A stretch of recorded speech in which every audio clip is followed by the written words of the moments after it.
এইভাবে কিন্তু তারা শ্রদ্ধা জানানোর নামে তারা কিন্তু সংগঠিত হচ্ছে।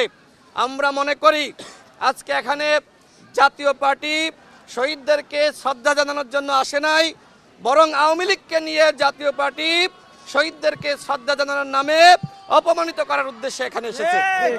আমি সরকারকে বলবো, এই বিষয়গুলো আপনারা গুরুত্ব দিচ্ছেন না। আপনারা মনে করছেন জাতীয় দিবস, এই দিবসে যে কেউ আসতে পারে। আমাদের স্পষ্ট কথা, ওই যে কেউ আসতে পারে এটি আমরা মানব না।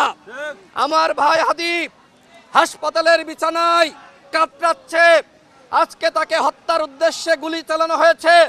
হাদি সম্পর্কে আপনারা সাংবাদিক ভাইরা জানেন, একজন মেধাবী সন্তান। যেমনিভাবে স্বাধীনতা অর্জনের আগে 14ই ডিসেম্বর এদেশকে মেধাশূন্য করার জন্য পাকিস্তানের এবং ভারতীয় দোসররা সম্মিলিতভাবে চক্রান্ত করেছিল। অনেকে প্রশ্ন করে থাকবেন যে কিভাবে ভারত জড়িত, সেটি আমাদের মুক্তিযোদ্ধারা পরবর্তীতে বলেছে। স্বাধীনতার পরে বাংলাদেশ থেকে সম্পদ কিভাবে ভারত লুটে পুটে নিয়ে গেছে সেই কথা কিন্তু আমরা জানি।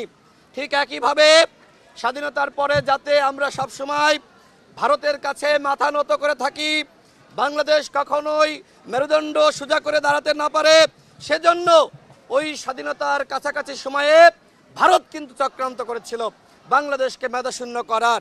ঠিক একইভাবে আমরা লক্ষ্য করছি স্বাধীনতার 54 বছরে বাংলাদেশকে কিভাবে মেধাশূন্য করা যায় সেই পরিকল্পনা চক্রান্ত কিন্তু কখনোই বন্ধ ছিল না। এবং সর্বশেষ আমরা দেখলাম সেই চক্রান্তের অংশ হিসেবে উসমান হাদিকে হত্যার উদ্দেশ্যে গুলি চালানো হয়েছে। সরকারের উদ্দেশ্যে বলতে চাই, আপনারা কিন্তু এখনো পর্যন্ত আসামিদেরকে গ্রেপ্তার করতে পারেন নাই। স্বরাষ্ট্র উপদেষ্টা আপনি কি করছেন?